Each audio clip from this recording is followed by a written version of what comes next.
Недостаточно активной назвал сегодня Вячеслав Гайзер работу по реализации инвестпроектов в Коми. Повышение эффективности, по словам главы, напрямую зависит от взаимодействия всех уровней власти. Оно пока оставляет желать лучшего. Заседание правительства. Максим Васильев.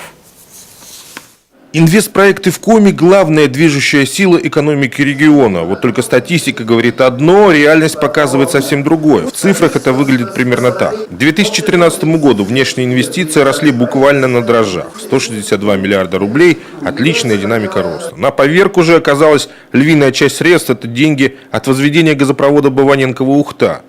С окончанием строительства, а соответственно и финансирования, все блестящие перспективы тут же как-то потускнели. Снижение объема инвестиций в 2013 году вызвано не только завершением наиболее капиталоемких работ по проекту строительства системы магистральных газопроводов Баваненково-Ухта, Ухта-Торжок, на который приходилось около 50% всех инвестиций в республике, но и недостаточным уровнем развития транспортной, энергетической и инженерной инфраструктуры, необходимой для начала реализации новых инвестиционных проектов.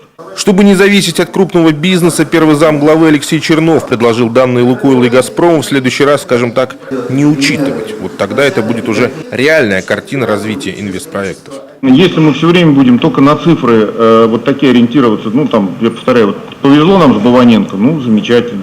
Вот мы впереди России все. Но это один лев, да, и как только он умирает, так на этом все заканчивается. А нас-то должна интересовать ватага зайцев.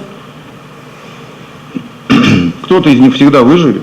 Если бы вы сказали, мы ставим перед собой задачу развивать проекты от 10 до 100 миллионов рублей инвестиционных.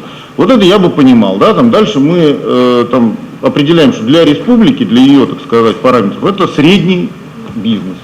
Взаимодействие местных властей и предпринимателей и вовсе почти критично. Готовых бизнес-площадок в Коми практически нет, а даже в земельном вопросе муниципальные власти предпочитают оставаться при своих. Поэтому и инвестировать коммерсанты средней руки сегодня не спешат. Вот и получается, у 7 нянек дитя без глазу. Необходимо с потенциальными инвесторами, неважно, существующими уже, либо приходящими в республику, или хотя бы интересующимися республикой, всем структурам, кто за это отвечает, сесть и провести своеобразный мониторинг, что является для этих инвесторов камнем преткновения при реализации этих проектов на территории республики. И на этом надо сосредоточить свои усилия. Вячеслав Гайзер призвал провести комплексный анализ ошибок в работе с инвесторами. Вопрос конкурентного преимущества, почему бизнесмен должен прийти именно в Коми, а не в Архангельскую или, скажем, Кировскую область, пока остается открытым. Максим Васильев, Алексей Паршуков, телеканал Юрган, Сыктывкар.